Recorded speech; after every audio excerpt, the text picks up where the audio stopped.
La respuesta inicial a la manifestación de la crisis, ¿no?, que fue el estallido, es un nuevo pacto social. Un nuevo pacto social en que el Estado tenga un rol más importante. La primera propuesta constitucional tenía un rol extremo para muchos, perdió por goleada, tenemos un péndulo que se fue para el otro lado. Entonces, a lo que voy es que las respuestas que la política no le está dando a solucionarle la vida a la gente, y que la gente tiene este hastío, que es el que yo creo, y eso se manifiesta en el mundo entero, no solo acá. En Chile se manifiesta de una manera particular porque tiene su propia idiosincrasia. No, es el peligro o el temor de algunos de que esta falta de respuestas políticas, porque efectivamente mejor que tener piedras es tener un lápiz y un papel, ¿no? Pero si la democracia se soluciona con más democracia, lo estamos viendo mucha evidencia acá. Y el temor de algunos, al cual yo me incluyo, es que terminen ganando los extremos. Y que el concepto de esta democracia liberal, que si uno la mira a nivel macro, desde la posguerra hasta ahora, ha sido la más exitosa en la historia de la humanidad, bueno, bajo casi cualquier parámetro, ¿no? Y en Chile la gente diga, es que muy bien, pero es que mira el modelo chino, tengo menos libertades, pero por lo menos la micro es más barata, por usar el ejemplo de la micro. ¿Cómo salimos? Porque me estoy deprimiendo acá. Está bien partir por algo. Sí, no es muy esperanzador, pero para hacer una cronología bien rápida, independiente de los fenómenos de manipulación, de violencia que hubo detrás del estallido, yo siempre quiero recordar de que una cosa es que nosotros identifiquemos a quién puso un fósforo. Otra cosa muy distinta es responder a la pregunta de por qué ardió toda la pradera. Y creo que en esas explicaciones yo a lo menos suelo estar más cerca de las explicaciones subjetivas que las objetivas. Es decir, efectivamente los ciudadanos tenían y tienen un problema vinculado a las pensiones, a la salud, al trabajo. Sin embargo, esta sensación, insisto, de ciudadanos de primera y segunda categoría, de la ausencia de que alguien me cuida, de por qué yo tengo que respetar a otros si nadie me respeta a mí, era una cuestión muy presente en esa rabia contenida. Y entre otras cosas porque había un cierto modelo que había sido muy exitoso, el modelo de los 30 años, pero que estaba quebrado, un modelo de desarrollo que fundamentaba una economía que se sustentaba se sustenta sobre dos pilares: la explotación de nuestros recursos naturales, el capital financiero, y que tenía tres grandes aliados. Primero, cómo el proceso de progreso había estado asociado a el acceso al crédito. Segundo, el proceso de masificación educacional. Y tercero, a la alianza pública y privada para multiplicar los efectos de la política pública. Fíjate que no es casualidad que esas tres cosas en momentos distintos hayan sido puestas en cuestión. Entonces la pregunta razonable es ¿cómo seguimos? Y a eso me refiero con el acuerdo institucional. Los alemanes tienen un concepto muy bonito que a mí me encanta, esto del patriotismo constitucional. La patria no es una bandera, la patria no es una batalla, la patria no es una fecha, la patria es el lugar donde nos reconocemos todos. Y a mí siempre me pareció y me sigue pareciendo, con todas las dificultades, que una discusión respecto de un nuevo texto constitucional permitía ponerle los bordes. Ahora, dicho todo lo anterior, si a esto le sumamos un profundo proceso de fragmentación, de desprecio de los ciudadanos respecto a la política, de una élite, y no solamente política, sino que empresarial y social, que no mira más allá del metro cuadrado que tiene delante de las rodillas. Entonces la sensación es que estamos todo el día improvisando. Esta cuestión que dice Alberto a propósito de los informes puede parecer súper anecdótica, pero hace mucho rato, y no solamente desde lo público, también de lo privado, estamos tomando decisiones que son sumamente intuitivas, sin ningún tipo de evidencia. Y la política se ha convertido en una suerte de concurso de popularidad. Yo entiendo que la política tiene que satisfacer los intereses y anhelos de los ciudadanos, pero también la política y la toma de decisiones muchas veces no deben encontrar la comprensión necesariamente de los ciudadanos. Esa mirada más de largo aliento, esa sensación de que tenemos un problema grave y no vamos a poder resolverlo con 3 o 4 toma de decisiones pequeñas, menos solamente de unos contra otros, es parte significativa de la dificultad que tenemos hoy día, me parece.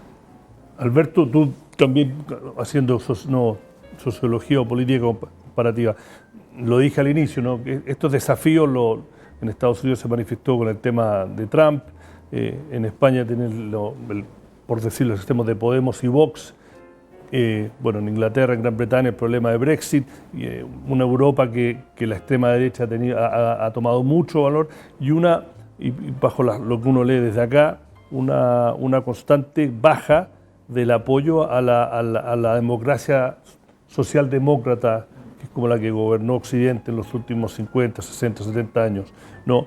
Pero los desafíos, más allá de que Chile tiene esta idiosincrasia, que somos desconfiados, de que tenemos una cosa nuestra, pasa también por el tema de lo básico, de tener lo básico solucionado. Y voy a un ejemplo que el ministro Marcel lo ha dicho en on y en off, pero no es la primera vez que yo lo escuchaba, que es el tema, y lo vincula a la coyuntura de la discusión de si es necesaria o no una reforma tributaria, ¿no? El tema del huevo y la gallina. Marcel dice, mira, es verdad lo que dice la OCDE y el Fondo Monetario, que hay que generar más recaudación, pero que el problema es que en Chile también la mayoría de los impuestos lo paga el IVA, las empresas y las personas. La base que paga es muy chica y que hay que ampliarla. Es la más común en Estados Unidos, que hasta si trabajáis en McDonald's por el sueldo mínimo, un 4% te sacan, etcétera, lo que sea.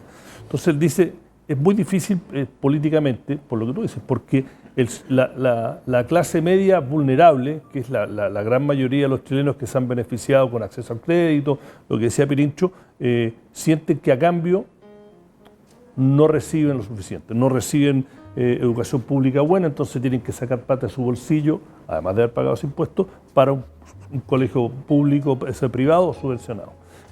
Salud tienen que igual pagar ISAPRE y seguro complementario. El transporte es caro, el celular es caro, entonces se siente que no hay suficiente.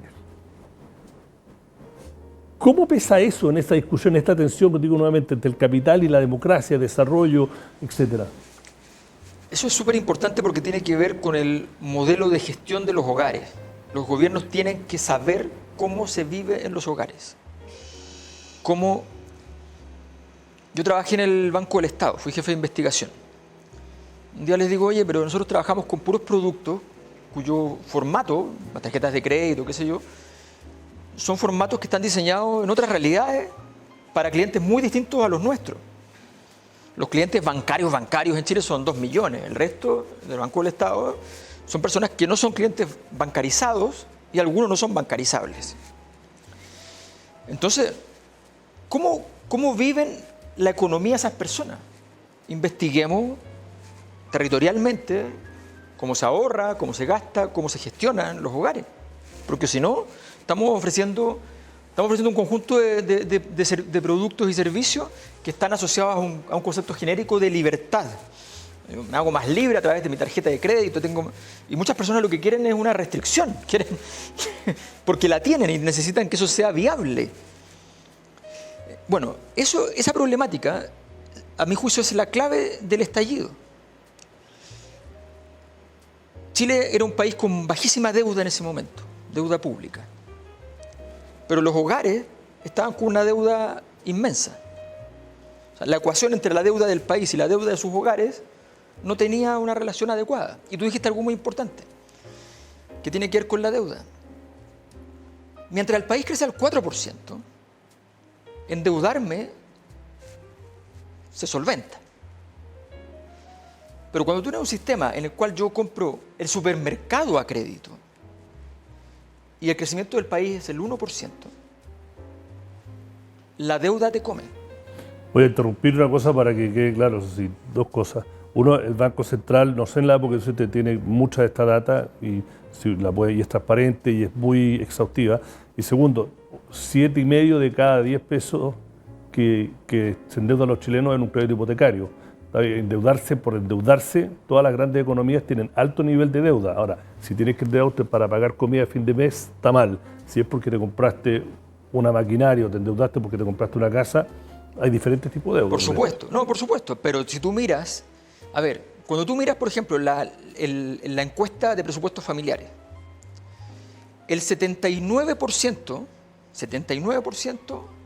tiene más gastos que ingresos. La encuesta de presupuestos familiares, por razones metodológicas, no mide la deuda, ¿no? Porque hay un problema que es simplemente metodológico. No llegan a fin de mes. Los que llegan, después hay como un 15% que llega a fin de mes con un excedente de 2.000 pesos. O sea, ese es el excedente. O sea, los hogares están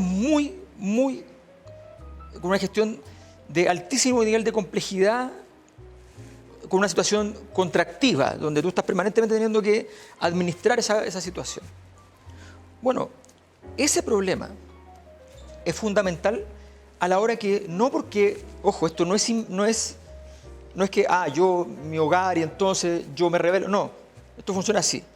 Yo hablo con la institucionalidad, de alguna manera, pidiéndole que ponga atención a mi problema. Me pone más atención, menos atención. Cuando resuelve o no resuelve.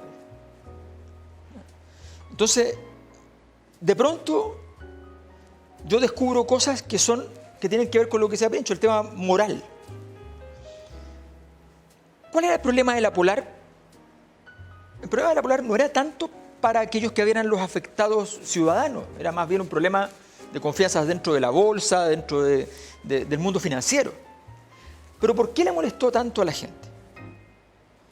Porque cuando tú vas a repactar, tú vas a pedir un favor, vas a llorar, vas a contarle tus problemas al Ejecutivo y decirle, yo necesito que usted me ayude, yo sé que es un favor, estoy dispuesto a pagar más, pero por favor resuélvame esto porque no puedo pagar y quiero pagar. Y de repente tú descubres que el modelo de negocio de la empresa es repactarte. O sea, el problema no es cuánto te quitaron, el problema es que tú eres huevón. El problema es que tú todos los jueves le decías a tu esposa, yo me caso y todos los días son para ti, pero el jueves yo siempre me junto con mis amigos, voy a jugar al fútbol, después nos vamos a tomar una cerveza. Y ella siempre te decía, no, yo quiero que los jueves estés con nosotros. Y yo defiendo mis jueves. Pasan 3 años y te enteras que ya los jueves salía con otro. ¿Ya? Eso es la Polar. Eso es la Polar. Entonces es un problema moral, efectivamente. Entonces, ese es el problema. Y esa herida de desconfianza es la que cuesta tanto sanar. Porque no es un problema operativo, el problema operativo tú lo puedes resolver. Este es el típico problema que era incapaz de entender Piñera. ¿No? Pirincho, te voy a dejar la última palabra antes de abrir a preguntas que pueda tener la audiencia. Damos un poco de optimismo dentro de todo ¿vamos derecho a un bukelele acá o tenemos las herramientas para que con más democracia le encontremos una solución a la chilena para estos desafíos? Y no sé que no es fácil, pero ves señales, ves cosas que te dicen, mira, a pesar de todo este ruido, yo desde el punto de vista de la economía, lo dije el otro día, si uno saca todo este ruido con un gobierno que es el más de izquierda de 50 años, terminamos un año con superávit fiscal y este año con un déficit muy chico, un Banco Central que a pesar de la navegación turbulenta que tuvo que pasar, está controlando la inflación, el peso está controlado. O sea, hay una inercia institucional, por lo menos en el lado económico, que a pesar de toda esta turbulencia me hace ser optimista, pero del punto de la política, Pirincho, déjanos con algo de optimismo. Hay cosas que a mí me llaman al optimismo. Después de todo este periodo que ha sido sumamente convulsionado, una de las cosas que me llena de esperanza tiene que ver, y a ver si lo digo bien, con la repolitización de la ciudadanía. Creo que más allá de nuestras posiciones políticas, para decirlo en términos más, yo no guardo una gran esperanza respecto de nuestra élite política. Tampoco respecto de la élite empresarial, para ser muy bien franco. Pero fíjate que guardo harta esperanza respecto de la resiliencia y el talento de los ciudadanos. Michelle Bachelet gana la segunda vuelta electoral con un porcentaje que nunca habíamos visto hasta esa fecha. 4 años después, Sebastián Piñera saca la votación más alta que ha sacado la derecha de la historia de Chile, que había sacado a la derecha de la historia de Chile. 2 años y medio después tenemos un estallido social que pensamos que había cambiado los rumbos del país para siempre. 1 año y medio después, un candidato ultraconservador gana la primera vuelta electoral.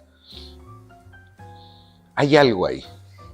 Hay algo ahí respecto del talento ciudadano. Para ponerlo en términos menos académicos, esto es como una micro, ¿no? Donde atrás van sentados personas que son de izquierda y derecha, da lo mismo. Pero cuando ven que hay una curva media jodida y el chofer se está quedando dormido o había tenido una noche más o menos larga, se abalanzan todos como a contener esta cuestión. Hay una cierta resiliencia ahí detrás que me parece a mí que es donde yo deposito la mayor esperanza. Los hijos ilegítimos del estallido social, como se le llamó, es decir, como en el sentido común ciudadano, a propósito de los temas de seguridad, inmigración, propiedad, trabajo, Estado de Derecho, en fin, había algo mucho más profundo. Eso no estaba en la élite política. Eso tampoco estaba en la élite empresarial, que estaba o resignada o escondida. Eso estaba en las personas. Y esas son las personas que cada cierto tiempo nos dan una señal, a mi juicio, bien categórica. Pese a todas las estupideces que hacemos, como la reforma más imbécil de haber transitado de voto obligatorio a voto voluntario, que llevó, entre otras cosas, los niveles de polarización que tenemos hoy día, y gracias a Dios hemos recuperado una cuestión más o menos básica, porque vuelve a tener que ver con lo fundamental, y con esto termino. Tú recién decías, Iván, esto de que saca el IVA y la cantidad de personas que paga impuestos muy poco. Y claro, la pregunta razonable es ¿por qué habría una persona de pagar impuestos si no ve el fruto de su esfuerzo? No ve el fruto de esa contribución. No siente que nadie lo cuida a él y él está cuidando a otros. En términos políticos es exactamente lo mismo. ¿A propósito de qué a alguien se le podría ocurrir que uno puede beneficiarse de los frutos de ir a una comunidad política, ejercer derechos civiles y políticos y más encima, no concurrir de la mínima manera a ser miembro de esa comunidad política que ejerciendo el voto cada vez que corresponde, sea votando a favor de un candidato, sea votando en blanco, sea votando nulo? Esa idea del free rider, esa idea del sálvense quien pueda, esa idea de la ausencia de comunidad política que tiene un efecto económico, pero sobre todo tiene un efecto social y cultural relevante, hay algo de eso que yo creo que es importante recuperar y que tiene la esperanza en esta repolitización de los ciudadanos. Yo creo que lo esperanzador de este ciclo, que como llevamos 8 años, es que como los drogadictos o alcohólicos tenemos que reconocer en algún momento como sociedad que tenemos un problema. Creo que Chile está teniendo una conversación, esto es parte, una arena chiquitita, pero una conversación a veces desordenada, a veces violenta, de que ojalá no llegue a ser santo. No, yo creo que ahí no califico, pero bueno. Con eso cierro. Muchas gracias nuevamente por ser parte. Muchos de ustedes estuvieron en la primera conversación. El ciclo sigue el próximo mes. Recibirán invitaciones. Gracias, Pirincho. Gracias, Alberto. Y será hasta la próxima. Gracias.